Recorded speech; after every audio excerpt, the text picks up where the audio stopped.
Atomic habit के second rule में ही make it attractive में राइटर कहते हैं कि फैमिली और फ्रेंड्स का रोल भी बहुत ज़्यादा होता है इन शेपिंग योर हैबिट्स।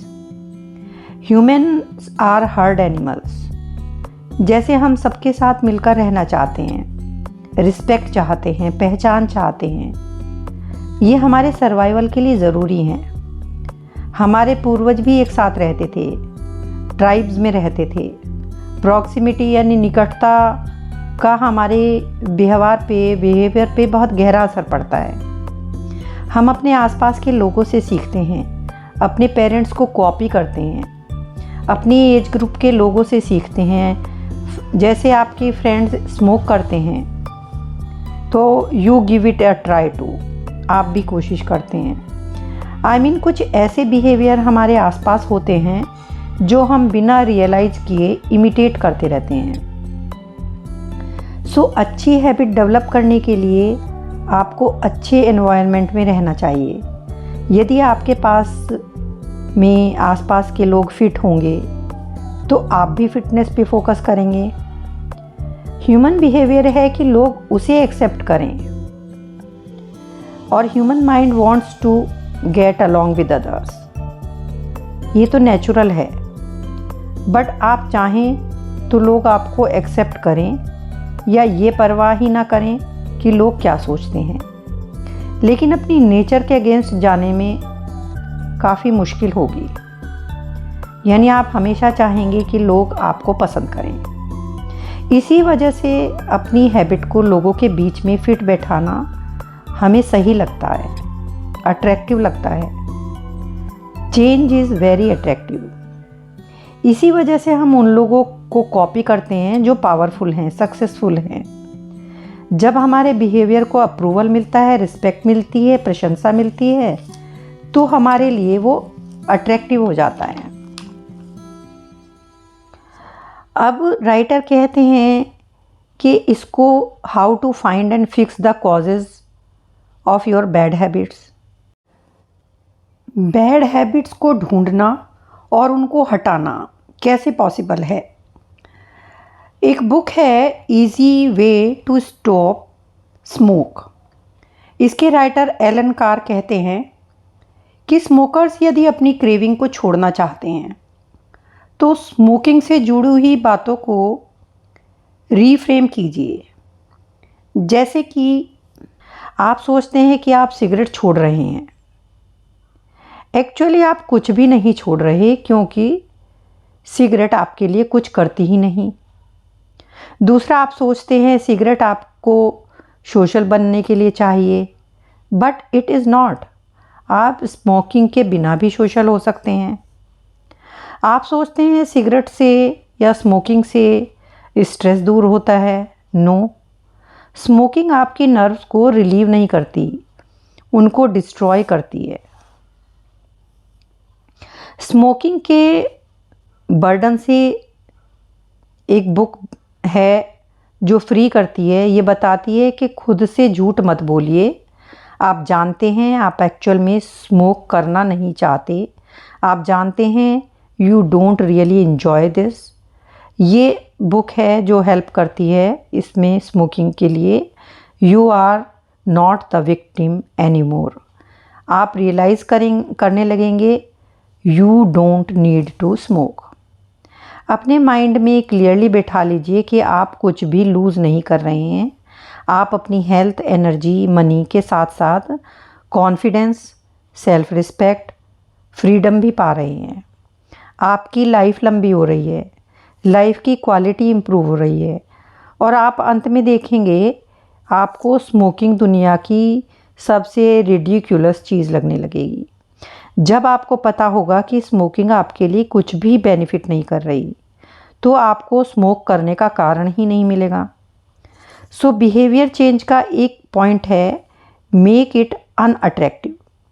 आपको लगेगा अरे ये तो काफ़ी सिंपल है, just change your mind and you can quit smoking. पर ये क्रेविंग आती कैसे है? एक्चुअली हर बिहेवियर के पीछे एक मोटिव होता है। फॉर एग्ज़ाम्पल, एक व्यक्ति है वो अपने स्ट्रेस को कम करने के लिए सिगरेट पीने लगता है। वहीं कोई दूसरा पर्सन है, वो एंग्जाइटी को कम करने के लिए या स्ट्रेस को कम करने के लिए रनिंग करने लगता है। तो दोनों की चॉइस अलग है एंग्जाइटी को कम करने की। आपकी वो हैबिट उस प्रॉब्लम से निकलने का एक तरीका है। They are just the methods you learn to use. एक बार उस प्रॉब्लम के साथ आपने सल्यूशन को जोड़ लिया, तो जब भी वो प्रॉब्लम आपके सामने आएगी तो वो हैबिट रिपीट होगी। जैसे एक व्यक्ति ने स्ट्रेस के साथ सिगरेट को जोड़ा और दूसरे ने एंग्जाइटी या स्ट्रेस के साथ रनिंग को, तो दोनों की वो ही हैबिट रिपीट होगी एंग्जाइटी के टाइम पे। Habits are all about associations. आपके ब्रेन को एक क्यू मिल जाता है, आपको पता होता है कि आगे आपको क्या करना है। ये आपके पास्ट एक्सपीरियंसेस पर बेस्ड होता है and determine the appropriate response. और ये तुरंत होता है, इमीडिएट होता है। लेकिन हमारा बिहेवियर किस चीज़ को किस तरह से इंटरप्रेट करता है उन इवेंट्स को जो हमारे साथ होती हैं। फॉर एग्ज़ाम्पल देखिए, दो लोग सिगरेट देखते हैं, एक को स्मोक की अर्ज होती है और दूसरों को स्मोक से बहुत एलर्जी रिपल्शन होता है। यानी सेम क्यू है, अच्छी आदत या बुरी आदत बना देता है वो। ये आप पर भी है, आपने उस चीज़ को किस तरह से प्रिडिक्ट किया। पुट एन अनदर वे, हम उस घटना को कैसे इंटरप्रेट करते हैं जो हमारे साथ होती है। एक्चुअल में हमारा बिहेवियर उसी से बनता है। ये प्रिडिक्शंस ही हमारी हैबिट का कारण हैं। इन प्रिडिक्शंस से फीलिंग्स, डिज़ायर्स या अर्ज या क्रेविंग, ये सब होता है हमें। फीलिंग्स एंड इमोशंस उस क्यू को ट्रांसफॉर्म कर देती हैं जो हम परसीव करते हैं, जो भी क्यू हमारे सामने आता है। और उस सिचुएशन में जो प्रिडिक्शन करके हम अप्लाई करते हैं, सपोज़ आप जहाँ पर भी हैं वहाँ पर टेम्परेचर कम होता है तो आप कोल्ड फील करेंगे और तुरंत ही कुछ कपड़ा पहन लेंगे। यानी ठंड लगने पर आपने क्या किया, आपको सिग्नल मिला, आप प्रॉम्प्ट हुए एंड आपने एक्ट किया। तो जब भी आपको लगता है कि किसी दूसरी चीज़ में कपड़ा पहनने में आप अच्छा फील करेंगे, तो आप वही एक्शन ले लेते हो और आपका उस स्टेट में अच्छा फील करना ही आपको वो काम करने के लिए दोबारा उकसाता है। You feel different. जब आपको सिगरेट पीने की या जंक खाने की या सोशल मीडिया पर ब्राउज़ करने की डिज़ायर होती है, एक्चुअल में आपको ये चीज़ें नहीं चाहिए। What you really want is to feel different.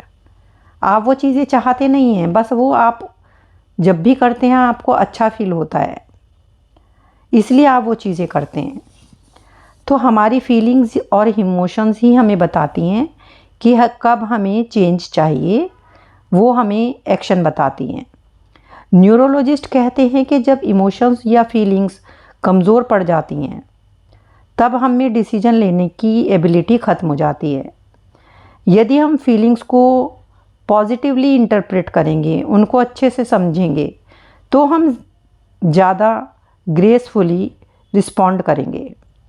Suppose आप कहते हैं आप नर्वस हैं, उसकी जगह आप थोड़ा सा चेंज लाकर ये कह सकते हैं कि मैं एक्साइटेड हूँ, मेरा एड्रेनालाइन रश मुझे कंसंट्रेट करने में हेल्प कर रहा है।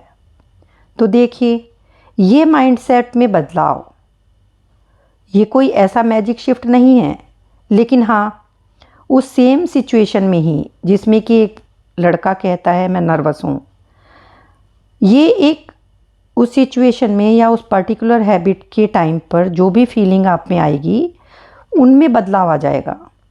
They can help change the feelings you associate with a particular habit और सिचुएशन। यदि आप इसमें थोड़ा और अच्छा चेंज लाना चाहते हैं तो आप अपनी हैबिट्स को उन चीज़ों के साथ जोड़ लो जो आप इंजॉय करते हो। जिससे आपको मोटिवेशन मिले एंड आप उसे यूज़ करो। फॉर एग्ज़ाम्पल, आप अच्छे मूड में रहने के लिए पहले 3-4 गहरी सांसें लें, डीप ब्रीदिंग करें और फिर स्माइल करें।